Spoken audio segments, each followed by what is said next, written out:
I have a question then. Yeah. I've experienced that, and I've been living in that flow and that fun, and I feel like I'm going back to how it was when I was a kid. I figured out things worked out because I was just having fun. And it's so simple. I kept hearing you say it for about 7 years, and I thought, that's silly.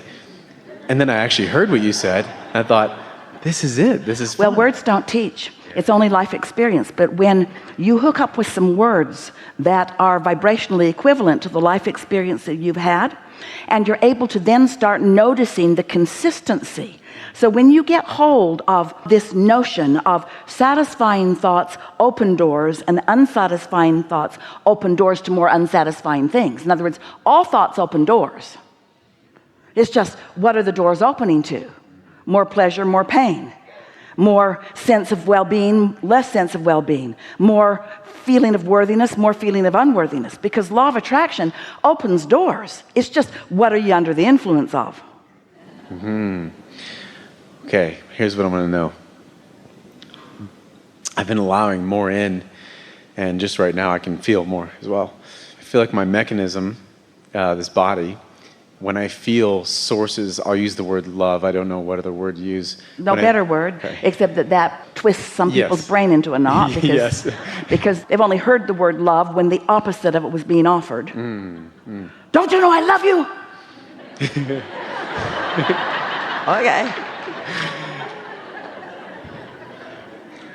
When I've tuned in to that love, that vibration, I've dropped to my knees. It's been after times where I'm asking for something, and I just finally give up. And then But you're not giving up desire. You're giving up resistance. That's the difference. That's the difference.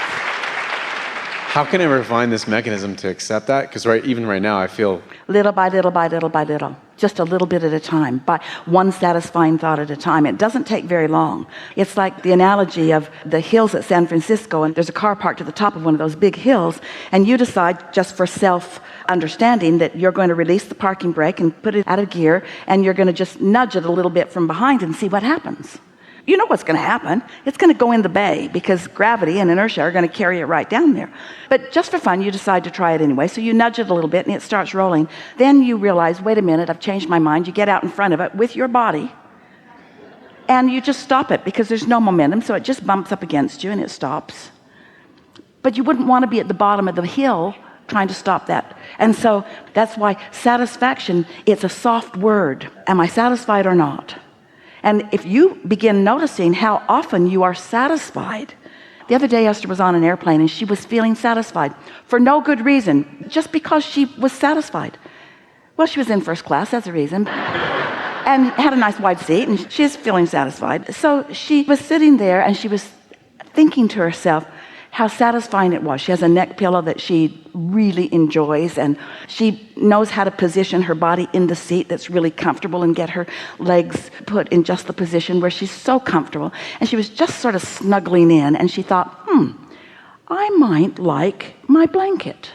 So she took the blanket that Delta had provided and took it out of its wrapper and put it up over her, and then she snuggled in again, and she thought, there, now that's perfect. And then she thought, well, maybe I'd like my sunglasses too. So she put her sunglasses on and pulled her pillow and snuggled under her blanket. She thought, oh, I am so satisfied.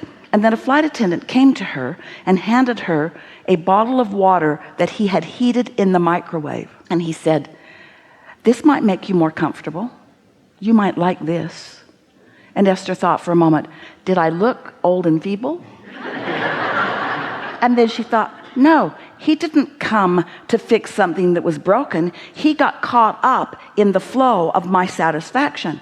Has anybody ever offered you a hot bottle of water on an airplane ever? Really? 10 million miles of flight, and this is the first time that that's ever happened to Esther. But it's also a time when she was, in an exaggerated way, focused upon how satisfied she was. And so the universe is just looking around, well, maybe there's a possibility of even more satisfaction. Let's see if there are any cooperative components in your vicinity that could enhance your experience just a little bit more. That's how it works. Yeah. In that process, you can really seem like an oddball to others. Yeah, don't tell them. Don't tell them. It's why it was hard for you. It took you a while to warm up to us. We're odd, we know. Yeah, right. So I feel the same way now. But you don't have to tell anybody. You don't have to explain that you're in the receiving mode. Just get there. You don't have to walk around saying, I'm so satisfied. I'm so satisfied. Because when you're satisfied around people who aren't, it bothers them. Because whenever you are living something that others want, it has the potential of exaggerating their distance from what they want.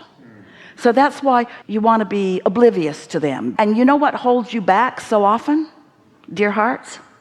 Because you are sensitive to that. You're sensitive to how others feel. And then we love you so much, but stop it. You deliberately lower your own vibration in order to resonate with their dysfunction. But you can't get sick enough to help a sick person get well, and you can't get poor enough to help a poor person become prosperous, and you can't get dissatisfied enough to help a dissatisfied person become satisfied. You teach through the clarity of your example, and when you practice this alignment so that it radiates from you, that's how you uplift the world. Yeah. This is a really good time for a segment of refreshment. So good.